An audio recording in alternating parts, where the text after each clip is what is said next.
l'histoire. Ça se passe au XVIIe siècle. Mais un XVIIe siècle un petit peu fantaisiste où conjointement aux humains, comme dans la vraie histoire, il y a des animaux doués de parole qui courent les rues. Mais c'est pas pour autant, Le Capet de Crew n'est pas pour autant une BD animalière. C'est une bande dessinée où certains personnages animaliers côtoient des humains. Et donc l'histoire, c'est l'histoire de deux gentilshommes qui sont d'habiles bretteurs et de beaux parleurs et qui se lancent dans une chasse au trésor et qui vont y rencontrer des pirates, des belles en détresse, toutes sortes d'aventures qui vont les amener vers des îles mystérieuses et bien au-delà, peut-être même à travers l'espace, vers des astres inconnus. Petite précision, évidemment, ces deux gentilshommes sont un loup et un renard.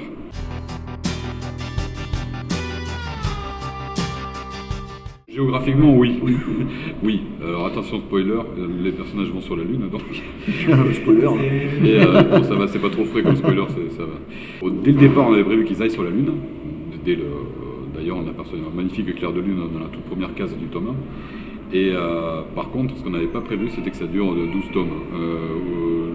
C'était prévu en 4. C'était prévu en 4 maxi, je crois. Et à la fin du tome 2, ils étaient déjà partis pour la Lune, donc voilà. Et après, pour nous, c'était plié en 4 tomes. Mais on était un petit peu optimiste, on n'avait pas l'expérience des albums et de ce qu'on peut faire rentrer dans un album de 46 pages. Des albums assez courts finalement, c'est des formats de 46 pages qui sont assez contraignants. C'est le format classique franco-belge, le format avec Astérix. Et c'est un format où il faut être très succinct. Or, dans Le Capet de Crew, on a des personnages qui ont tendance à être très bavards, qui parlent en alexandrin. Les alexandrins, c'est large. Ça, il faut les mettre donc sur 2 lignes, avec la césure à la mistiche pour pouvoir les faire rentrer dans des bulles. Et donc c'est très difficile d'être bref avec une bande dessinée qui est aussi centrée sur la parole. Ouais, et puis on a plein de personnages de second plan en plus quand il y a la couverture à eux qui ont pris beaucoup plus d'importance que ce qu'ils devaient avoir au début. Les pirates, Bombastus, tout ça. Voilà, ça devait être de sable figurant au départ, et puis ils ont pris de l'importance, on s'y est attaché, et ils ont eu de plus en plus de répliques à dire. Ouais.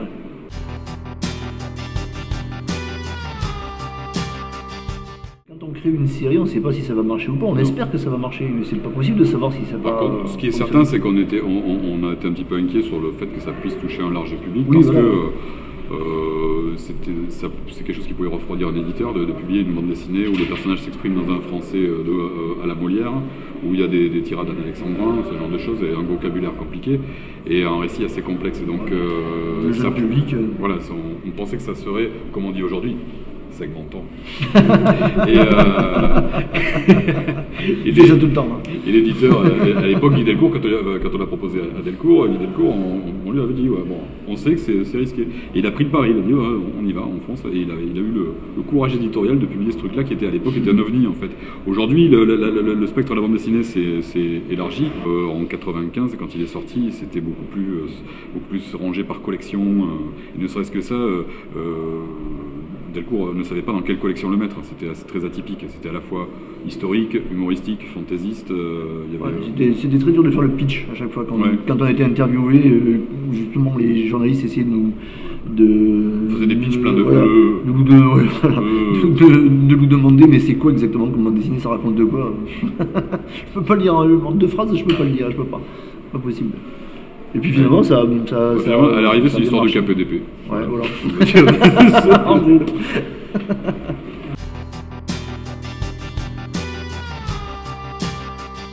Enfin, pour ma part, en tout cas, plus j'ai fait du Cap, plus je me suis intéressé au théâtre. Ouais. Oui, c'était un point de départ au début. Ouais. C'était pas censé intervenir à chaque fois sur des ressorts dramatiques et devenir une toile de fond. Cela dit, c'était quand même très présent dès le départ. C'était très présent dès le départ. Oui. Ça s'ouvre quand même sur un lever de rideau, ça s'ouvre sur du théâtre, sur une pièce de Molière et des saltimbanques après. Et ça reste très théâtral, y compris dans les cadrages, dans les visions un peu frontales avec des personnages qui déclament de Après, profil. je pense pas qu'Alain avait imaginé qu'à chaque fois, ça allait revenir comme ça aussi souvent, qu'au début du tome 3, ça serait sur les 3 coups, après, ou que certaines cases seraient cadrées exactement comme des scènes de théâtre, ou qu'on y reviendrait aussi souvent. Quoi. De Capet de Crew, on avait une trame générale. Il y avait la trame était très vague. Enfin, il y avait le début, il y avait la fin, avec des aventures, des péripéties. On voulait y mettre un maximum de péripéties, de cap et d'épée, de films de pirates, des choses comme ça, avec toujours un petit côté théâtral, mais c'était pas très défini au départ. Et surtout, on avait laissé libre recours à pas mal d'improvisation. On échangeait beaucoup sur les gags notamment et les péripéties. Et du coup, ça crée de nouvelles idées, de nouvelles directions que prenait l'histoire, parfois un peu qui déviait un peu de la trame initiale. Mais après tout, c'était pas grave parce que dans De Cap et de Croc, à partir du moment où on a accepté l'idée que ça partait pour un nombre indéfini de tomes, on s'est dit allons-y, on fait ça à l'improviso, comme la Commedia dell'arte. Et en fait, ce qui est marrant, c'est qu'on a rejoint dans la façon de faire la façon de faire de la Commedia dell'arte, où des gens brodent des gags et des lazzi sur un canevas finalement assez simple. Et c'est comme ça qu'il y a la présence du théâtre est devenue vraiment intrinsèque à la série. Vraiment, ça s'est mis de plus en plus à structurer la série, le théâtre, parce que tout concourait vers ça en fait. Même la façon de raconter concourait vers ça.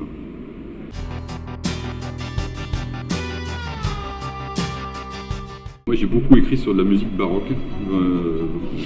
Oui, c'est vrai. C'est vrai.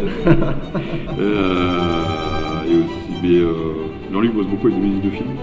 Oui, ouais. Ou avec des films carrément. Mais oui, souvent sur des capes de gros pour me remettre dans le bain, souvent je vais mettre du baroque. Mais pas toujours. Hein. C'est vrai que ça marche assez souvent, ça, de mettre une musique qui a un rapport avec l'histoire. Et du coup, il y avait même... après, il y a eu des scènes de comédie musicale dans Le Cap et de Croc. Il y a même eu une courte partition qui a été écrite, que j'avais écrite pour le... Enfin, que j'avais fait écrire parce que j'avais la mélodie, mais je ne savais pas la retranscrire. Pour la musique des Sélénites, et qui a été repris par des groupes folk depuis. Oh. Ben oui. Ah oui, je suis bête. Donc, il y a eu aussi, il y a des chorégraphies dans Le Cap et de Croc aussi. Il y a des scènes musicales avec des chorégraphies, des choses. Les arséniques sont très présents en général, mais le théâtre reste prépondérant.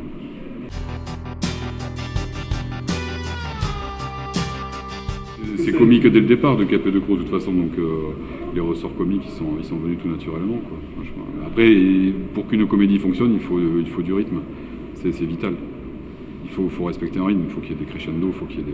Puis dans Le Cap et de Croc, il y a pas mal de scènes qui sont à base de chassés croisés, de portes qui claquent, de trappes qui s'ouvrent, de choses comme ça, avec des mises en scène très théâtrales aussi. Il y a plusieurs types de comiques dans Le Cap et de Croc. Il y a des comiques du gag visuel. C'est pour ça que c'est l'improviso, c'est parce qu'on calcule pas ce genre de truc. C'est pareil, Euseb, quand on a utilisé Euseb, au bout d'un moment, on s'est dit, il tire un peu trop la couverture à lui. En dédicace, on s'apercevait qu'il y avait des tas de jeunes filles, surtout, qui étaient devenues fans d'Euseb. Donc du coup, on était en train de se dire que c'était Euseb qui était en train de devenir le personnage principal de l'histoire. Donc Alain a décidé de le mettre un petit peu à l'écart. Il a passé tout un tome au placard. Ouais, tout un tome au placard, dévoré par un monstre. Le tome 4, il a passé tout le tome 4 au placard et il n'en est ressorti que plus fort. C'est terrible. Donc du coup, ouais, c'était pas calculé le coup du caillou, on n'imaginait pas que ça puisse avoir... Le caillou normalement, sur un personnage minimaliste comme ça, si on veut arriver à faire passer des émotions, il y a toute une panoplie en BD de gouttes de sueur, de spirales sur la tête, des choses comme ça, ou de petits traits de colère ou autres, qui sont là pour retranscrire des émotions. Et sur le caillou, il n'y en a pas. On s'est interdit ces codes-là trop faciles. C'est juste son jeu.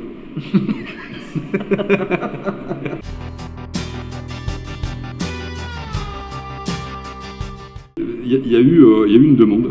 Oui, voilà. Très tôt, les lecteurs, notamment les séances dédicaces, nous posaient des questions sur le passé de Zeb. Au départ, on n'avait pas développé plus que ça. On savait qu'il a été aux galères, on ne savait pas pourquoi il était aux galères. Et puis il y a plein de gens qui nous ont demandé mais pourquoi il était aux galères ce pauvre lapin. Donc du coup, on s'est posé la question. Voilà, et Alain a écrit un scénario. C'était au moment où on était sur le tome 4, dans ces eaux-là. Et donc, j'avais commencé à écrire une ébauche de scénario à ce moment-là.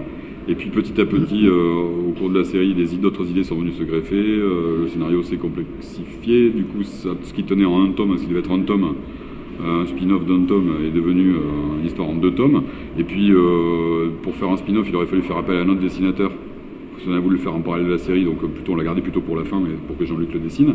Et donc voilà, c'est finalement devenu les tomes 11 et 12 de la série.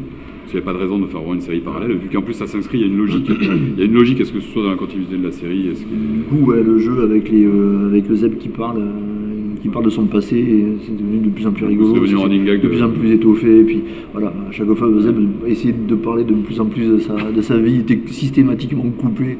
Donc voilà, c'était inévitable qu'au bout d'un moment, les gens finissent par se demander, mais on aimerait bien le voir tout ça. Il s'est passé quoi exactement? Un frère jumeau? Quoi? Voilà, donc on l'a fait.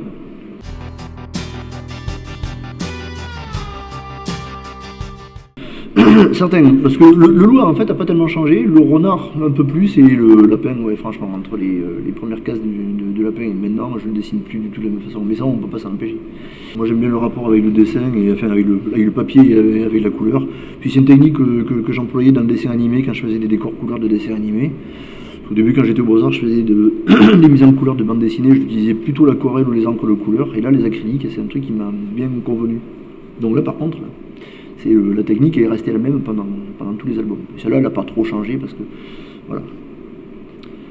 Par contre, ce qui a été très rigolo de travailler sur De Cap et Le Croc, c'est le fait justement de faire partir les personnages à l'aventure jusque sur la Lune, où on peut se permettre des libertés au niveau des ambiances colorées qui sont totalement folles. Ça a été super bizarre d'ailleurs dans le dernier album de les faire revenir sur Terre, parce que je me suis dit, surtout après la bataille finale qui se passe pendant une éclipse de Terre où tout est rouge, de me dire, ah oui, ils reviennent en Méditerranée, en Grèce, ça va faire bizarre de faire des couleurs normales, de ne plus pouvoir se permettre des couchers de soleil roses pour des ambiances incroyables, vertes.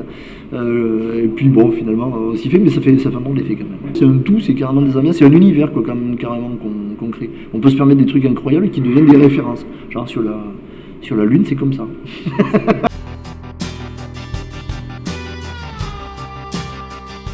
Influencé par le cinéma, par les éclairages, pour réussir à avoir des ambiances qui soient cohérentes par rapport au dessin, par rapport aux ambiances, enfin, à l'univers que j'essaie de créer pour réussir à plonger les lecteurs dans nos aventures.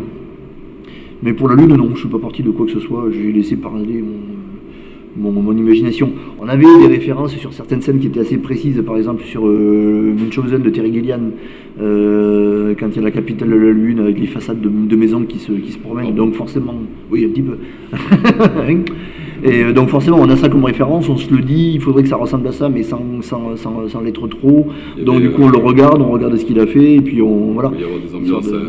C'est des clins d'œil aussi, on n'arrête pas. À Alien oui, voilà, ouais. Ou à Armstrong, enfin à Apollo. Oui, voilà.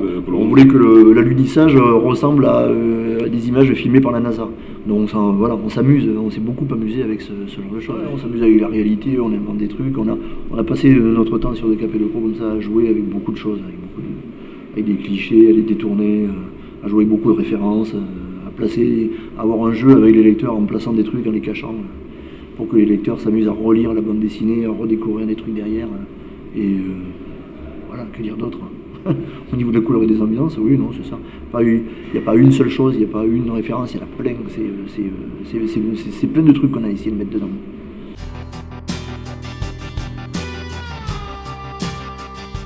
Enfin, l'histoire des pirates, il y a plein de personnages qui appellent. Il y a beaucoup de Cap et Le Croc, il y a beaucoup de personnages secondaires qui ont un fort caractère et qui sont très présents dans l'histoire. Donc on pourrait faire autant de spin-off et des récits parallèles, mais pour l'instant c'est pas le but du jeu non plus quoi. Et en plus De Cap et Le Croc c'est tellement fourni, il y a tellement de trucs, voilà. Les personnages sont partis tellement loin que ça serait difficile de raconter une histoire qui soit aussi intéressante. Voilà, aussi, et puis dans chaque tome quasiment il y a un duel à l'épée, donc après il faudrait se renouveler dans les duels, il faudrait se renouveler. On commence à avoir ratissé tous les clichés, tous les passages obligés du XVIIe siècle et des récits de Cap et d'épée, on commence à avoir tout ratissé pour les abordages, les duels, les balcons. Donc au bout d'un moment ça deviendrait répétitif et on préfère arrêter à un moment où c'est dans la... Il vaut mieux partir quand on vous demande de rester que de rester quand on vous demande de partir. Exactement.